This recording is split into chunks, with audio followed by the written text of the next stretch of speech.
भाभी जी, आप यहाँ क्या कर रही हैं? आप कौन?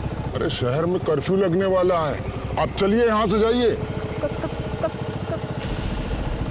कर्फ्यू? अरे आइए आइए आइए, बैठिए, हम आपको छोड़ देते हैं। बैठिए बैठिए।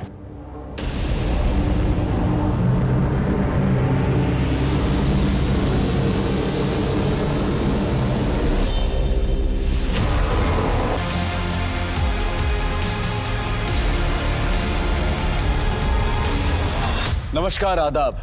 क्राइम पेट्रोल सतर्क के ब्लैक हेडलाइंस अध्याय के आज के एपिसोड में आप सबका स्वागत है। जीवन में आगे बढ़ने वाला इंसान हमेशा यही चाहता है कि वो जिंदगी में कोई ऐसी मिसाल पेश करे कि दुनिया में उसकी अलग पहचान बन जाए। अपनी पहचान बनाने के लिए लोग बहुत संघर्ष करते हैं, लेकिन इनमें से कुछ लोग ऐसे भी होते हैं जिनका असल चेहरा कुछ और होता है, जिसे वो दुनिया से हमेशा छिपा कर रखते हैं। ये केस इंसानी शख्सियत के इन्हीं दोहरे मापदंडों की मिसाल था, जिसकी शिकार सीमा थी।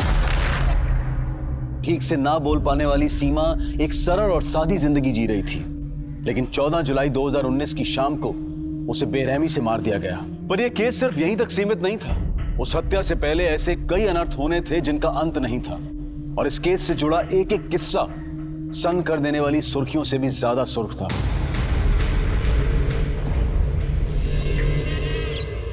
हम वही बोल रहे हैं जो हमारे पुरखे कह गए थे, रोटी और बेटी का व्यवहार हमेशा बराबर वालों में होता है। ये दूसरी जात वाले इस मनीराम से पूछिए अम्मा जी, इसका बेटा कहाँ है? अरे हमें नहीं पता हमारा बेटा कहाँ है। अम्मा जी, कसूर सिर्फ हमारे बेटे का नहीं है, इसकी बेटी का भी है। अपनी मर्जी से भागी है उसके साथ, उसको भी सजा मिलनी चाहिए। देखो क्या बोल रहा है, हमारी बेटी को सजा मिलनी चाहिए। कसूर सिर्फ हमारा है का?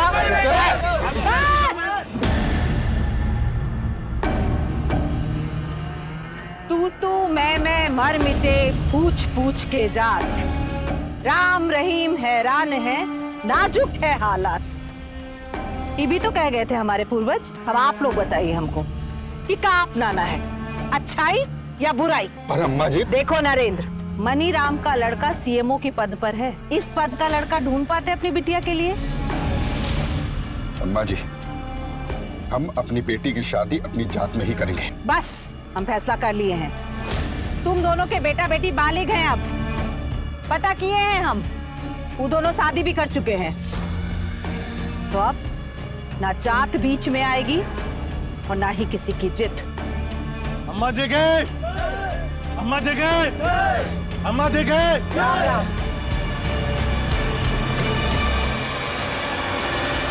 When the going gets tough, the tough get going. कोशिश करने वाले की कभी हार नहीं होती।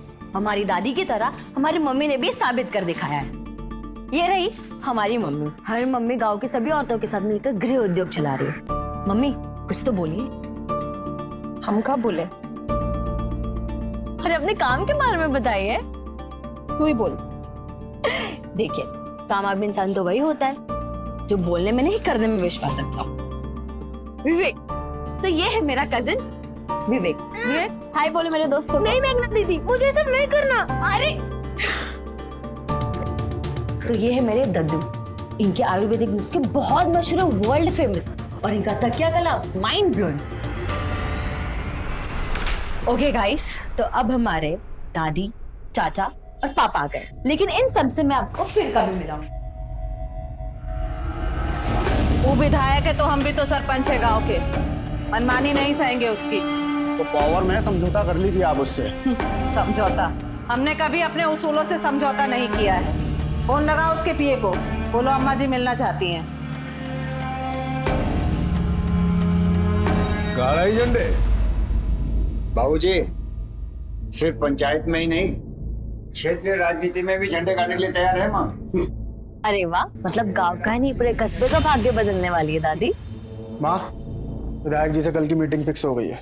ठीक है, कल चलते हैं।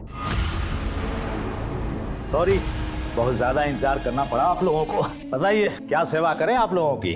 सेवा सेवा कहते बहुत हैं आप, पर सेवा करते नहीं है।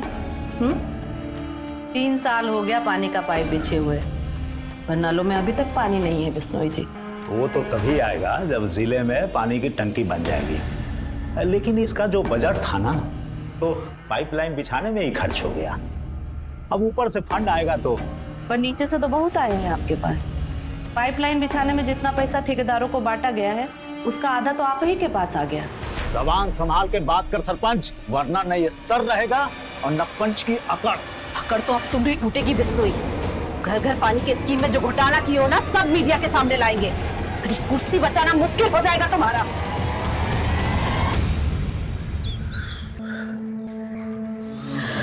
संज्ञान, हम यहाँ तुम्हारा 1 घंटे इंतजार कर रहे हो और तुम अब जा के आ रहे हो? मेघा सॉरी यार, पापा को आने में देर हो गई थी। अब उनसे मिले बिना तो हॉस्टल नहीं जा सकता था ना। अब 15 मिनट में तुम्हारी बस आ जाएगी। बस सर 15 मिनट बिताने के लिए इतना वेट किया हम। सच हम तुम्हें ड्रॉप करने ही नहीं आते। तुम चाहो तो अभी भी मेरे साथ भाग सकती हो।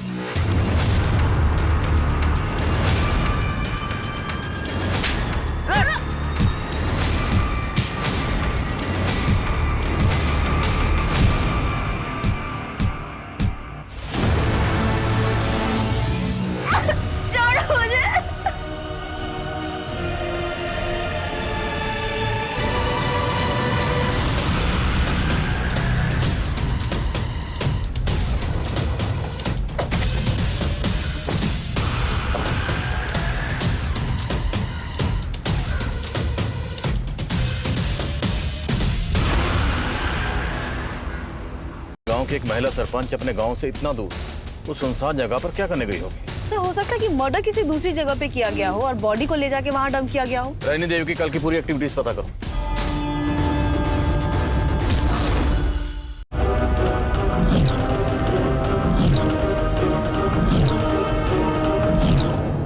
हम अपनी बेटी की शादी अपनी जात में ही करेंगे। बस तुम दोनों के बेटा बेटी बालिग हैं, अब वो दोनों शादी भी कर चुके हैं, तो अब ना जात बीच में आएगी और ना ही किसी की जिद। बाबूजी, सिर्फ पंचायत में ही नहीं, क्षेत्रीय राजनीति में भी झंडे गाड़ने के लिए तैयार है माँ। जबान संभाल के बात कर सरपंच, वरना न ये सर रहेगा और न पंच की अकड़।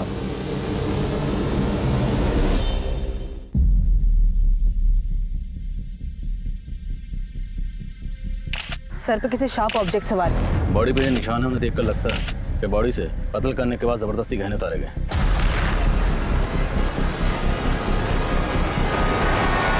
सर, माँ हमेशा गले में सोने की चैन, हाथों में सोने के कंगन, हीरे और सोने की अंगूठियां पहनती थी। लेकिन ये जगह आपके घर से काफी दूर है। आपकी माँ इस सुनसान जगह पर अकेले क्या करने आई होंगी? सर, हमें भी कुछ समझ में नहीं आ रहा है। रात को माँ घर पर नहीं आई थी और उनका फोन भी बंद आ रहा था, और आज सुबह यहाँ उनकी लाश। आप लोगों को किसी पर शक? साहब, हम कहते हैं सब पूरा किया धरा है ना, नरेंद्र का ही है।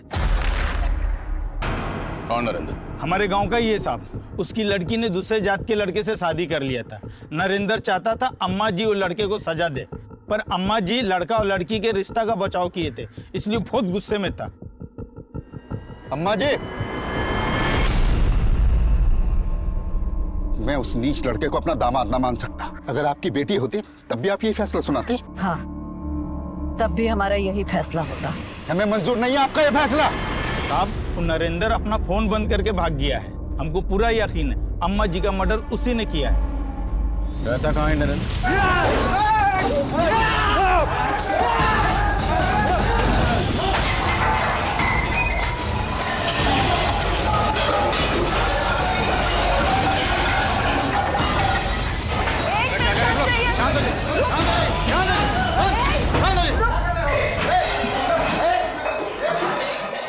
क्यों तोड़फोड़ कर रहे हैं आप लोग?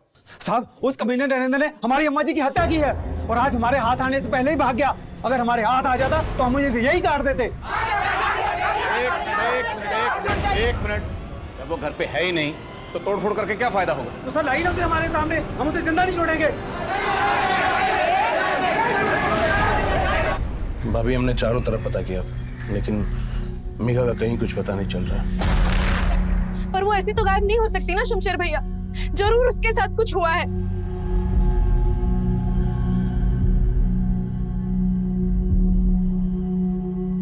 आप कुछ करते क्यों नहीं है? मेघा कल से गायब है। हमें बार बार बोलने की जरूरत नहीं है। क्या माँ की लाश तो आप नहीं ढूंढेंगे उसे? उसकी कुछ पड़ी नहीं है क्या आपको? रानी देवी के कातिल को जल्दी ढूंढना होगा, वरना गांव वालों का बवाल और बढ़ सकता है। जी सर, ये नरेंद्र जिस तरीके से गायब है उसे देख के तो लग रहा है कि हो सकता है कि नरेंद्र ने रजनी देवी का कत्ल किया है और गहने लूटे हैं, और फिर कत्ल को लूट की शक्ल देने की कोशिश की हो। लेकिन रजनी देवी कल रात से गायब है, तो हो सकता है उनका कत्ल भी कल ही हुआ। और सवाल ये है कि गांव की एक महिला सरपंच अपने गांव से इतना दूर उस सुनसान जगह पर क्या करने गई होगी। सर हो सकता है कि मर्डर किसी दूसरी जगह पे किया गया हो और बॉडी को ले जाके वहां डंप किया गया हो। फिर भी उस जगह का पता करना होगा जहाँ रजनी देवी का कत्ल हुआ। रजनी देवी की कल की पूरी एक्टिविटीज पता करो और आसपास जितने भी सुनार हैं सबको इन्फॉर्म करो। हो सकता है कातिल गहने बेचने की फिराक में हो।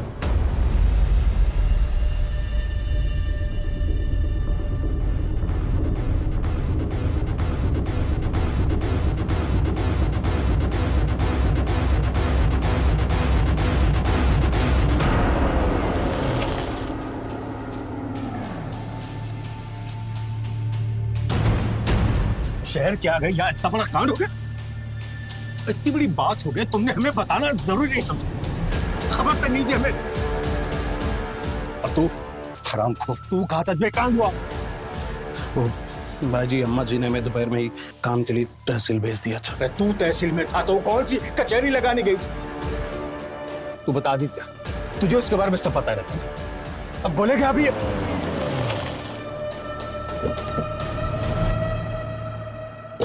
रजनी जी को आखिरी बार आपने देखा था?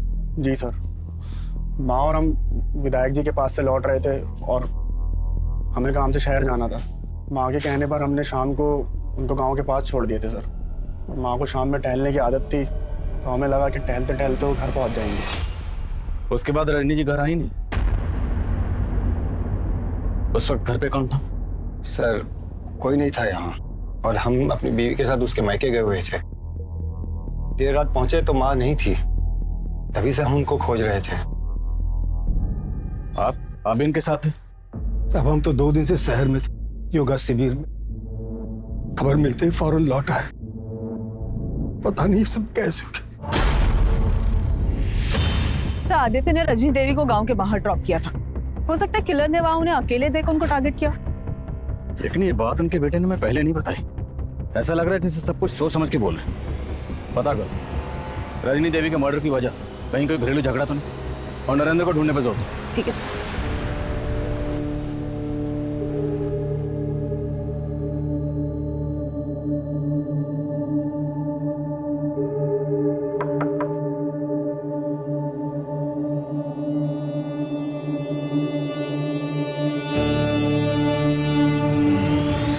रजनी ने नरेंद्र की बेटी के गैर जातीय विवाह को जायज ठहराया था और सरपंच बनने के बाद से लगातार रजनी ऐसे फैसले कर रही थी जिसने उस पूरे क्षेत्र में उसकी गरिमा बढ़ा दी थी। पर उससे प्यार करने वालों से ज्यादा उससे नफरत करने वाले थे। लेकिन सवाल यह भी था कि रजनी की पोती मेघा और उसका दोस्त संज्ञान जिस क्रूरता का शिकार हुए थे, क्या रजनी की हत्या से उसका कोई लेना देना था? आखिर क्या वजह थी कि रजनी के परिवार ने पुलिस को यह नहीं बताया था कि मेघा भी लापता है? पुलिस को रजनी के परिवार पर भी शक हो रहा था और उनका खबरी नेटवर्क रजनी और उसके परिवार से जुड़ी हर जानकारी को इकट्ठा कर रहा था।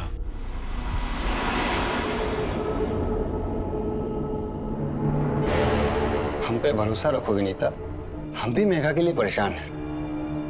पुलिस को इस मामले से दूर रखना पड़ेगा, इसी में मेघा की भलाई है।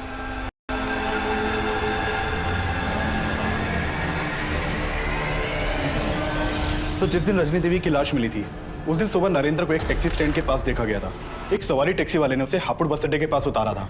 हापुड़ पता करो, हापुड़ या उसके आसपास नरेंद्र की जान पहचान का कोई रहता है या नहीं? हो सकता है वहीं छुप के बैठा। सर आपका अंदाजा बिल्कुल सही है। ये मर्डर फैमिली के इंटरनल मैटर से जुड़ा हो सकता है। मैटर क्या? सर आदित्य बहुत पहुंची हुई चीज है। ये आदित्य बहुत सारी शराब की भट्टियों में साइलेंट पार्टनर था और रजनी देवी ने ऐसी बहुत सारी भट्टियों को बंद भी करवाया। तो क्या बेटे के गैर कानूनी धंधों में माँ के उसूल आड़े आ रहे थे? सर वैसे आदित्य का सगा रिश्ता नहीं था रजनी देवी से। रजनी देवी उदित और आदित्य की सौतेली माँ थी।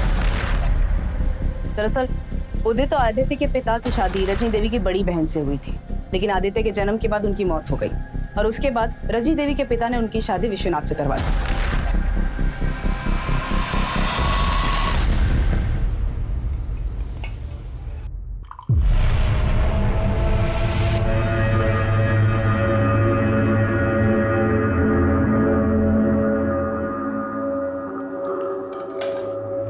रुक जा।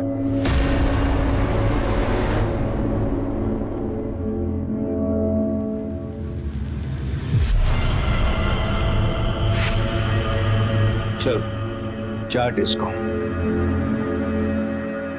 क्या पता तूने कुछ मिला दिया हो उसमें? चाट। भाई जी मैं समझा। जबान बोलने के लिए नहीं, चाटने के लिए निकाल।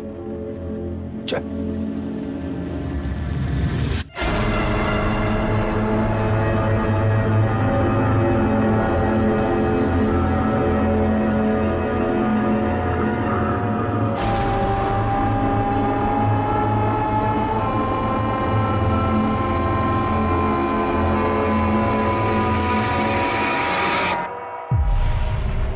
शाबाश। अरे वफादारी का नाटक बड़ा अच्छा कर लेता है तू, है?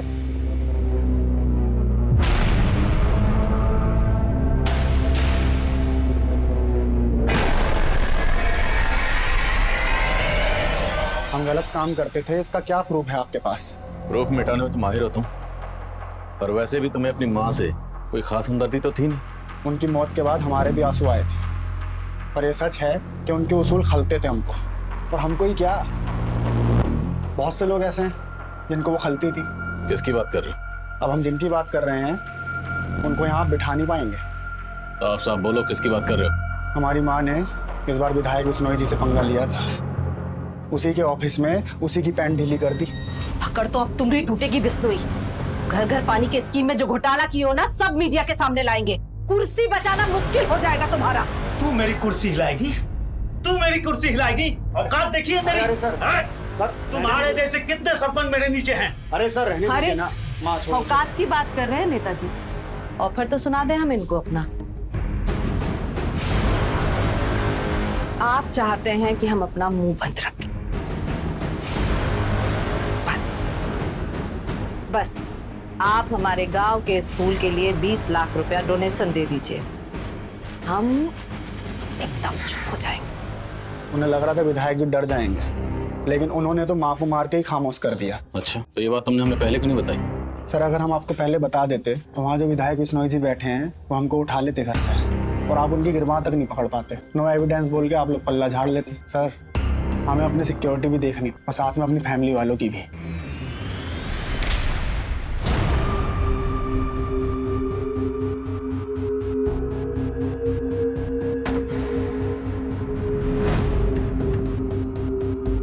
The number you have called is currently switched off. Please dial after some time.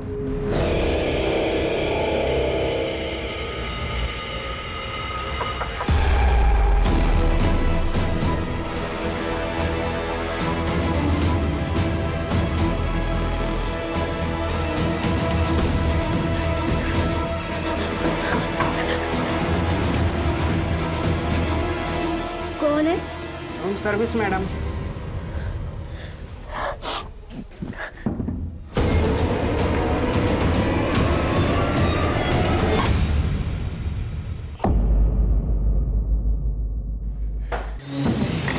Aditya Netaji का नाम लेकर घुमा रहा है उन्हें। पर इतना कंफर्म है कि रजनी देवी नेताजी से मिलने गई थी।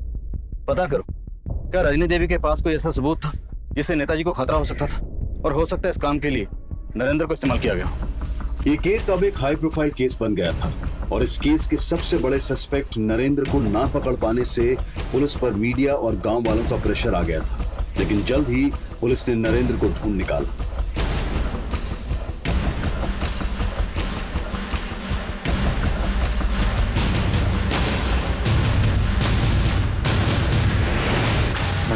हम मानते हैं हम अम्मा जी के फैसले से गुस्सा थे, लेकिन हमने कुछ नहीं किया। अच्छा, कुछ नहीं किया तो फिर हमें देख के भागा क्यों? मैडम भागते नहीं तो गांव वाले हमें जिंदा नहीं छोड़ते। और अब हम तुझे नहीं छोड़ने वाले। बता, रजनी देवी के गहने का छुपाए तूने? मैडम हमने कुछ नहीं किया। शर्मा, कूट इसको।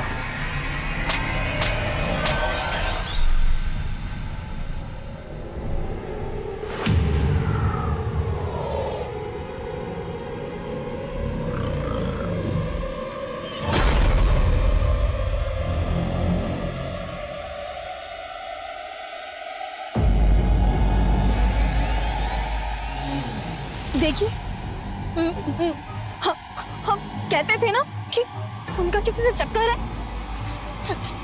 चलिए अंदर। दरवाजा खोलिए, दरवाजा खोलिए। क्या हुआ भाई साहब? कहा हुआ सीमा? ये बोल रही है स्वीटी के साथ चक्कर चल रहा है आपका? मेरे बीवी हमें बता रहे हैं आप। भाई साहब, इसमें इनका दोष नहीं है। हम आपको बता रहे हैं ना, ये हमारी बीवी हम पे सख्त न्यायादा करती है। तुम झूठ मत बोलो। अरे हम ये भाई साहब से मिलने आए रहे और इनको देखने के बाद में भी तुम ये फालतू का तमाशा कर रही हो। इसको क्या लगता है कि इसके हकलाने की वजह से हम इसको पसंद नहीं करते हैं, और इसीलिए सिर्फ अटेंशन हमारा पाने के लिए हमको जगह जगह बदनाम करती फिरती है। सुनिए, हमें इंस्पेक्टर साहब से मिलना है। और बात क्या है? हमारी बेटी लापता है। क्या? जिस दिन आपकी सास रजनी देवी का कत्ल हुआ उस दिन से आपकी बेटी मेघा भी गायब है। तो ये बात आपने हमें पहले क्यों नहीं बताई? हम बताना चाहते थे पर हमारे पति ने हमें रोक लिया। क्यों? क्योंकि उन्हें लगता था कहीं आप मेघा पर शक ना करो। और मेघा गायब क्यों है?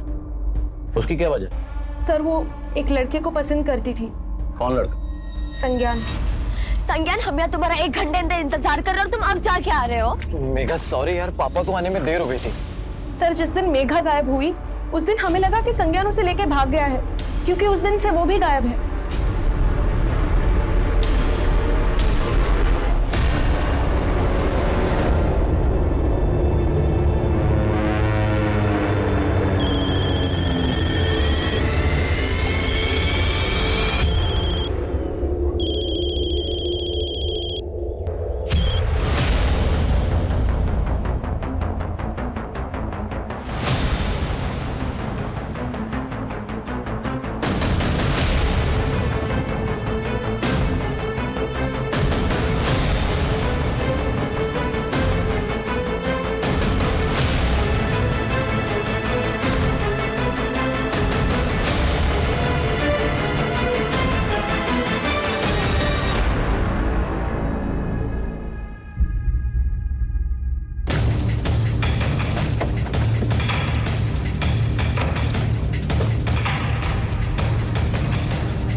संज्ञान जया कुमारी मेडिकल कॉलेज से पढ़ाई कर रहा है। वो ललितपुर के किसी हॉस्टल में रहता है मैडम। घर में कौन कौन है? उसके सिर्फ पिताजी है। क्या नाम है फादर का? राम प्रवेश। इनका नंबर है आपके पास? जी मैडम। सर, मेघा के लापता होने को लेकर रजनी देवी के घर में हर कोई जानता था और मेघा की माँ की तरह सब लोग मेघा के दोस्त संज्ञान के ऊपर ही शक जता रहे हैं। और संज्ञान भी गायब। अब इस केस की कई परतें खुल रही हैं। सर, एक अजीब सी बात है, इतना सब कुछ होने के बावजूद रजनी देवी के पति विश्वनाथ, उसे कोई फर्क ही नहीं पड़ रहा है। अपने दोस्तों यारों के साथ रोजाना उसके ड्रिंकिंग सेशन चल रहे हैं। और जिस दिन रजनी देवी का कत्ल हुआ उस दिन वो यहाँ था भी नहीं। कहीं ये सारा प्लान विश्वनाथ का तो नहीं?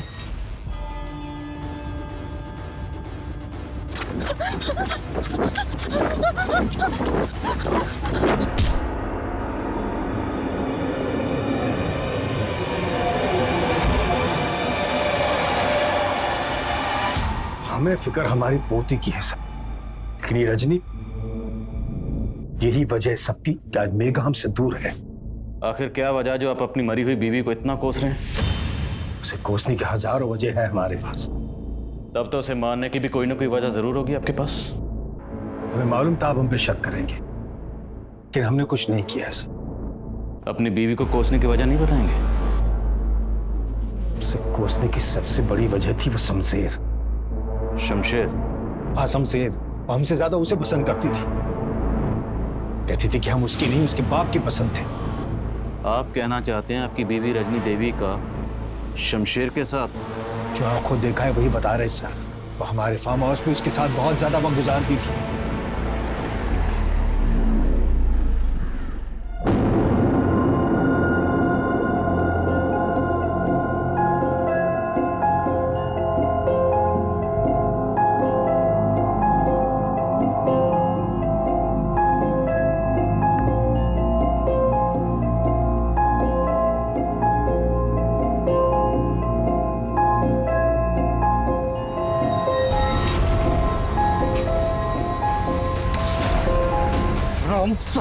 मैं तुझे छोड़ूंगा क्या? तुझे थाने में क्या दो करता है? छोड़ूंगा नहीं उसे। आपको ज्यादा मर्दानगी दिखाने का जरूरत नहीं है। उम्र देखिए अपनी, कुछ बचा नहीं है आप में। उस कमीने के सामने मैं जलील करती थी और हम खून के खून पी के रह जाते थे। कई बार हमने उसको माफ कर दिया, ये आज उसके कर्मों की सजा मिली है उसे। और ये सजा आपने उसे दी। मैं पहले भी कहा आपसे सर, हमने कुछ नहीं किया, लेकिन शमशेर उसके सारे राज जानता था। वो ये भी जानता था कि आजकल वो किसके हद पे चढ़ी थी। मैडम जी, हम अपने किसी काम से बाहर नहीं गए थे, बल्कि हम तो अपने बेटे संज्ञान को खोजने गए थे। कहाँ खोज रहे थे? और आखिर ये संज्ञान गायब कहाँ है? कुछ पता नहीं चल रहा मैडम जी। वो गर्मियों की छुट्टी में 7 जुलाई को अपने हॉस्टल के लिए निकला था, तभी हम उसको आखिरी बार मिले थे। और फिर उसके बाद हम अपने किसी काम से सतना चले गए। 5-6 दिन बाद उसके हॉस्टल से फोन आया कि वो अभी तक हॉस्टल नहीं पहुंचा है। फिर हम सतना से सीधे ललितपुर चले गए उसके हॉस्टल, और फिर वहां से जब वापस आए तो पता चला कि आप उसको पूछने आए थे। 7 जुलाई से ये लड़की भी गायब। इसका नाम मेघा है। मेघा की माँ का कहना है कि संज्ञान और मेघा की दोस्ती थी। क्या आपको इन दोनों के अफेयर के बारे में कुछ पता था? नहीं मैडम जी, हमें इसके बारे में कोई जानकारी नहीं है। फिलहाल मेघा के घर वालों का ये कहना है कि संज्ञान इस लड़की को भगा के लेके गया है। नहीं मैडम जी, हमारा बेटा तो रात दिन पढ़ाई में लगा रहता है, और वो कभी कोई ऐसा काम नहीं करेगा जिससे हमारी बदनामी हो। साहब, हम अम्मा जी के सिर्फ सेवक थे और उनका हुक्म टालने की हिम्मत हमारे अंदर नहीं थी। उनके साथ संबंध रखना हमारी मजबूरी थी, हमारी इच्छा नहीं। 10 बज गए। हम आपके लिए खाना पैक करा कर लाएं या घर पर जाकर खाएंगे? आज घर जाने का मूड नहीं है।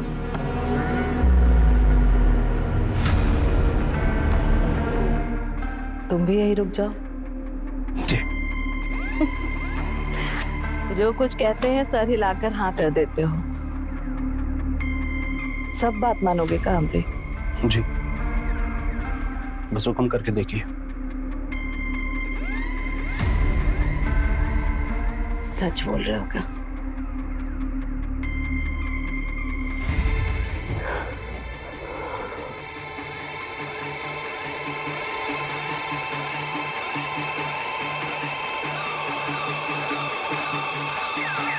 उस दिन की बात से हम उन्हें मना नहीं कर सकते। तो ऐसा क्या हुआ था कि तूने रजनी देवी को मार ही दी? नहीं सर, ऐसा हमने कुछ भी नहीं किया। अब झूठ बोलने का कोई फायदा नहीं। 7 जुलाई जिस शाम रजनी देवी का मर्डर हुआ, तूने अपने दोनों साथियों को, विक्रम और भवन को फोन किया था, और तुम तीनों ने मिलकर रजनी देवी की पोती को उठाया। वो दोनों कबूल कर चुके। अब तेरी बारी। हमने जो कुछ किया वो अम्मा जी के कहने पे किया।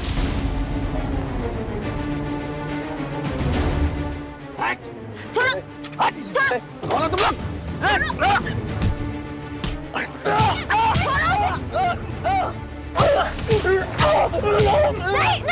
नहीं। उस दिन हमने जो कुछ किया वो अम्मा जी के कहने पे किया। अम्मा जी मेघा की शादी किसी मिनिस्टर के बेटे के साथ में करना चाहती। उन्हें पसंद नहीं था कि मेघा उस लड़के से मिले, इसलिए हम वहां से उसे अम्मा जी के पास ही ले गए।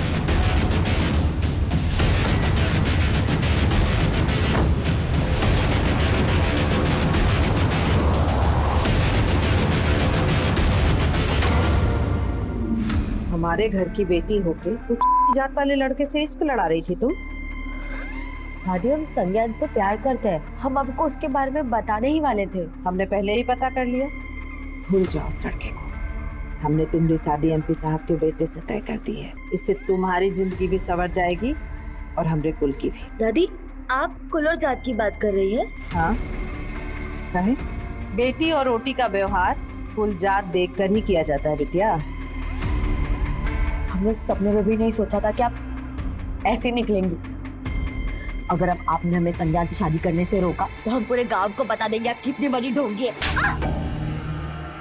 जुबान लड़ाती हो हमसे? हाँ, हम आपके नहीं अपनी पसंद के लड़के से शादी करेंगे, और अगर आपने हमारे साथ जबरदस्ती की तो आपके लोगों के बीच आपको जलील कर देंगे। हमको जलील करोगे तुम? हमको जलील करोगे? जलील करना किसे कहते हैं हम बताते हैं तुमको। ले जाओ इसे। इसका वो हाल करो कि अपनी शकल किसी को दिखा ना सके। नहीं दादी, छोड़ो मैं। दादी नहीं। रुको, दरवाजा खुला छोड़ देना। हम उनका वो रूप देखकर हैरान थे साहब। वो हमें अपनी ही पोती के साथ दुष्कर्म करने का फरमान सुना रही थी। हम मजबूर थे साहब, हमें उनकी आंखों के सामने ही ये सब कुछ करना पड़ा था साहब। उस दिन उन्होंने हमें हमारी ही नजरों में गिरा दिया था, हम सह नहीं सके।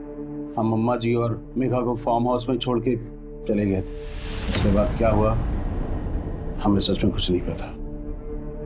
तू मेघा का रेप कर रहा था और तेरे दोनों साथी संज्ञान का कत्ल, और तू कह रहा है तूने जो किया सिर्फ अम्मा जी के कहने पर किया। खुद को बेकसूर समझ रहा तू?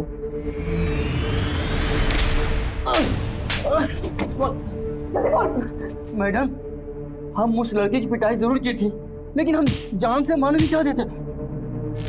ए, रुक रुक, कहीं मर तो नहीं गया? हमको लगा खत्म हो गया मैडम, इसलिए उसकी बॉडी को ठिकाना लगा दिया, इससे तो कुछ नहीं किया। अबे तूने जो किया उसे कम समझता है तू? शमशेर का बयान चौंकाने वाला था। भले ही रजनी और शमशेर के अनैतिक संबंध होंगे, लेकिन रजनी जैसी आदर्श महिला जिसे गांव का गौरव समझा जाता था, क्या उसी औरत ने अपनी पोती के रेप का फरमान सुनाया था? क्या उसने वाकई शमशेर को संज्ञान की हत्या का भी आदेश दिया था?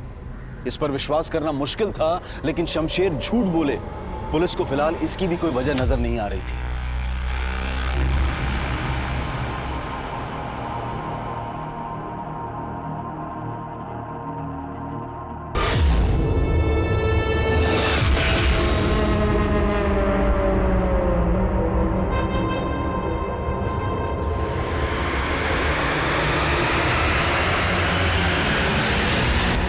शमशेर के साथी बोल रहे हैं कि उन्हें लग रहा था कि संज्ञान मर चुका है। अगर ऐसा होता तो उसकी लाश मिलनी तो चाहिए थी। सब ये समझ में नहीं आ रहा है कि वो दोनों सच सच बोल रहे हैं कि कहानी अब भी कुछ और है। और रजनी देवी के घर वाले ये मानने को तैयार ही नहीं है कि रजनी देवी अपनी पोती के साथ ऐसा कुछ करवा सकती है। और सही शमशेर के दोस्त भी ये मानने को तैयार नहीं है कि रजनी देवी की हत्या में उन दोनों का हाथ है।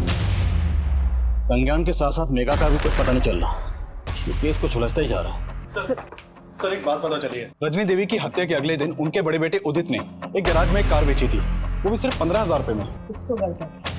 उस कार को तुरंत जब्त करो और फोरेंसिक को बुलाओ, और रजनी देवी के घर वालों को इस बारे में कुछ पता नहीं चलना चाहिए, और किसी भी तरह से ये पता करने की कोशिश करो कि संज्ञान और मेघा इस वक्त कहाँ है। सर देखा पुलिस के पास जाने का नतीजा कितना तमाशा बन गया है हमारा। तो चाहते क्या हैं आप? हम अपनी बेटी को भूल जाएं? इस मुसीबत में फंसने से अच्छा है कि भूल जाओ कि हमारी कोई बेटी भी है।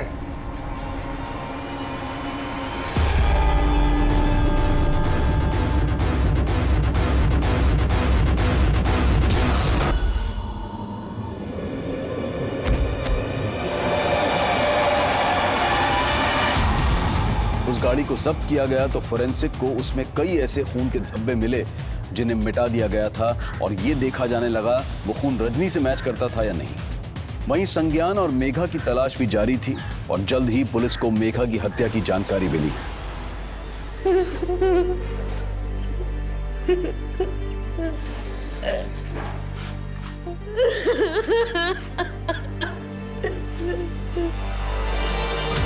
सर मेघा की लाश हमें हाईवे से कुछ दूर एक सुनसान जगह पे मिली।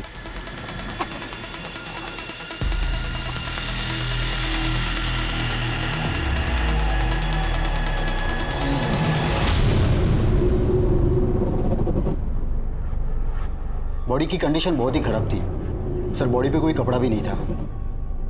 सर पोस्टमार्टम से हमें यह पता चला है कि मेघा के सिर पे किसी भारी चीज से वार करके उसे मारा गया था। और सर हैवानियत की बात तो यह है कि मेघा को मारने के बाद डेड बॉडी के साथ रेप किया गया था। मेघा पहले भी रेप का शिकार हुई थी, उस वक्त इस रेप में ये शामिल था। और मेघा के अलावा ये संज्ञान भी मिसिंग है। आपकी तहकीकात के दौरान क्या कुछ ऐसा सामने आया जो इस लड़के से कनेक्टेड हो? नहीं सर, अभी तक कुछ पता नहीं चला। हाँ अभिषेक सर, उस कार में मिले ब्लड की फोरेंसिक रिपोर्ट आ गई है। वो ब्लड रजनी देवी के ब्लड से ही मैच करता है। सर मानते हैं कि हमने आपसे सच छिपाया, लेकिन माँ की हत्या से हमारा कोई लेना देना नहीं। तो किसका लेना देना? सर उस रात माँ घर नहीं पहुंची थी और मेघा का भी कुछ पता नहीं चल रहा था। हम और आदित्य बहुत परेशान थे। हम जब माँ के फार्म हाउस पर पहुंचे तो हमने देखा, सर हम इतना घबरा गए थे कि हमें समझ में ही नहीं आया कि हम क्या करें। इसलिए माँ की लाश को ठिकाने लगा दिया। सर, हमने नहीं मारा है माँ को। तुमने नहीं मारा तो फिर हमें क्यों नहीं बुलाया? और मेघा के गायब होने की बात भी तुमने पहले नहीं बताई, क्यों? साफ साफ बोलो, क्या छुपा रहे? सर, कुछ भी नहीं छिपा रहे हैं। हमें लगा कि शायद मेघा के हाथों माँ की हत्या हो गई हो। हम तो सिर्फ उसको बचा रहे थे। तो तुम जानते थे कि मेघा ने तुम्हारी माँ? नहीं सर, हम तो खुद ही ढूंढ रहे थे उसको। उस रात रजनी का मर्डर हुआ था, ये बात सिर्फ उदित और आदित्य ही नहीं, मेघा की मां विनीता और रजनी के पति विश्वनाथ को भी मालूम थी। इसलिए पुलिस किसी का भी भरोसा नहीं कर रही थी। वहीं संज्ञान की भी कहीं कोई लीड नहीं मिल रही थी। लेकिन अब कुछ ऐसा मिला था जिसने पुलिस का नजरिया ही बदल दिया था।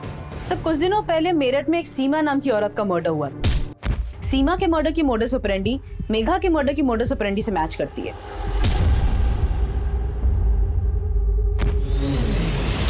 मेघा और सीमा दोनों के मर्डर करने के बाद उनकी बॉडी के साथ रेप किया गया था। सीमा का रजनी देवी या मेघा से कोई कनेक्शन? सर, फिलहाल तो कोई कनेक्शन नहीं मिला है। माना कि सीमा और मेघा का मर्डर केस अलग है, लेकिन रजनी देवी के मर्डर केस में वो सिमिलैरिटीज नहीं मिली। तो सीमा के मर्डर केस में कोई ऐसा सस्पेक्ट जो मेघा से कनेक्टेड हो? सर, फिलहाल उसके बारे में भी कुछ नहीं पता चला है। पर सीमा के मर्डर में मेरठ पुलिस को सीमा के पति योगेंद्र पे शक था। पुलिस का कहना है कि सीमा को अपने पति पे शक था क्योंकि उसका काफी औरतों के साथ अफेयर चल रहा था। तो हो सकता है योगेंद्र मेघा को भी जानता। साहब, हम किसी मेघा को नहीं जानते। हमने कोई मर्डर नहीं किया है। तेरी बीवी तुझ पर शक करती थी, हो सकता है तेरा मेघा से भी अफेयर रहा हो। साहब, हम कितनी बार बताए आपको, ऐसा कुछ नहीं है साहब। भगवान कसम खा के बोल रहे हैं हम।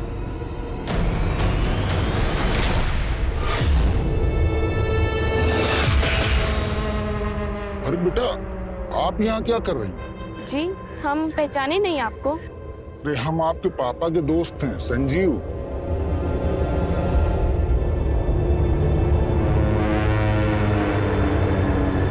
पापा, कोई संजीव अंकल आपके फ्रेंड है क्या?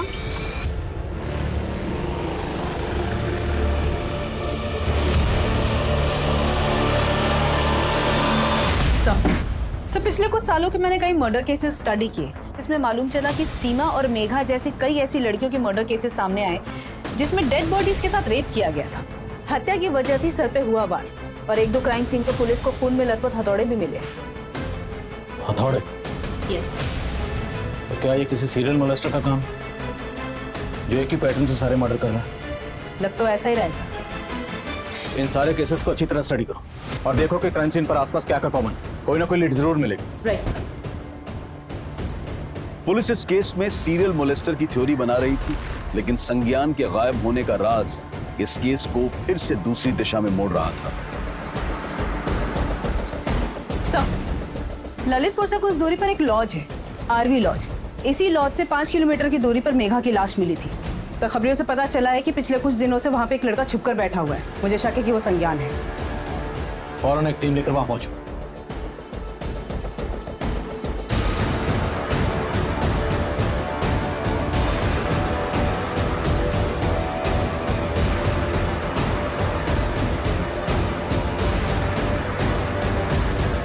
सर, हमारा मेघा के मर्डर से कोई लेना देना नहीं। 7 जुलाई के बाद तो मुझसे मिले तक नहीं है। तो 7 जुलाई से तो अंडरग्राउंड क्यों?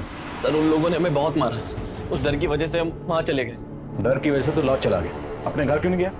जाते तो पापा परेशान हो जाते। वो तो अब भी परेशान है, ढूंढ रहे हैं तुझे हर जगह। तूने उन्हें नहीं बताया था तो लॉज में चुप के बैठा? नहीं सर। सर, हमारा मेघा के मर्डर में कोई हाथ नहीं है। हम तो प्यार करते थे उसे। तेरा हाथ है या नहीं कि हम पता लगाएंगे। पता लगाओ जरा अच्छी तरह से। सर, तो हमने सीमा और मेघा समेत सभी केसेस के क्राइम सीन की सीसीटीवी फुटेज स्कैन की। इन सभी क्राइम सीन पर ये मोपेड कॉमन है। ये मोपेड सीमा और मेघा के क्राइम सीन के आसपास भी देखी गई थी, लेकिन सर ये मोपेड रजनी देवी के गांव में देखे जाने की कोई इन्फॉर्मेशन नहीं है।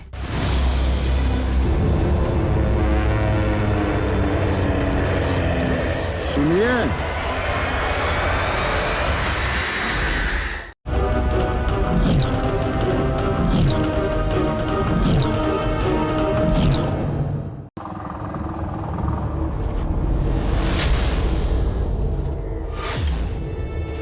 अरे, आप यहाँ कहाँ ले आए हो? लगता है गाड़ी खराब हो गई।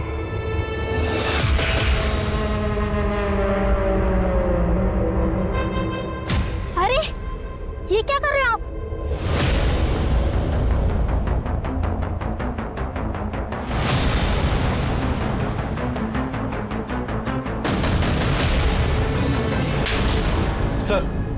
सर संज्ञान अब बोल रहा है कि उसके फादर जानते थे कि वो एक लॉज में छुपा हुआ था। हमें देर नहीं लगी तेरा पता करने में, तुझे फॉलो किया, तुझे रंगे हाथों पकड़ ली। सालों पहले तेरी बीवी का मर्डर हुआ था, मुझे पूरा यकीन है उसका मर्डर भी तूने किया होगा।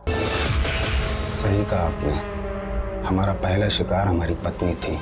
वो हमारी गैर मौजूदगी में दूसरे मर्द के साथ सोती थी, और जब हम उसके पास जाते तो वो हमें जलील करती कि तुम हमें संतुष्ट नहीं कर पाते। एक दिन हमारा माथा सनक गया, हमने उसको हमेशा के लिए संतुष्ट कर दिया।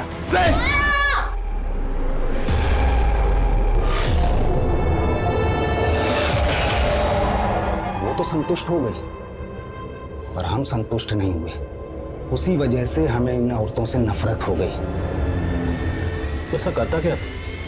ये औरतें तेरी बात मानकर तेरे साथ चलने को तैयार हो जाती थी। हम बहुत स्मार्ट हैं साहब। हम उनके पास जाते और उन्हें जता देते थे कि वो हमें जानती हैं और हम उन्हें जानते हैं, और हथौड़ा मार देते। और मेघा, वो तो तेरे बेटे की गर्लफ्रेंड थी। उसी की वजह से उसकी दादी रजनी ने हमारे बेटे को अधमरा कर दिया था। तो रजनी देवी को भी तूने मारा था? तब वो हमारा स्टाइल नहीं है, वो तो मेघा ही उसको मार के भागी थी। उसका हमारे पास फोन आया।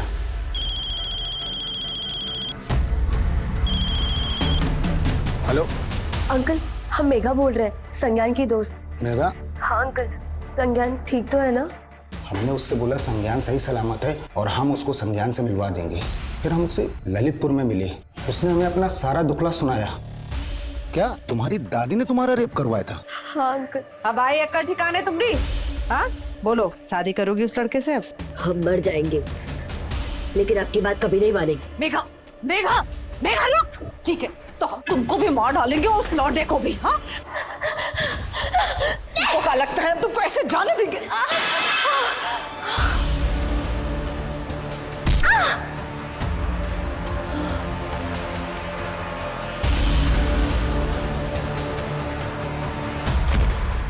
उसने बताया कि संज्ञान के साथ भाग करके जिंदगी गुजारने के लिए उसने अपने दादी के गहने चुरा के बेच दिए।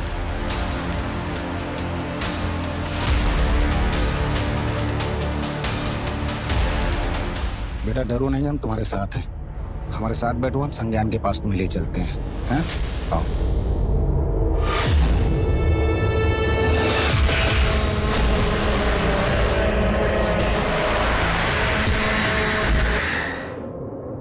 और सबकी तरह हमने मेघा को भी संतुष्ट कर दिया।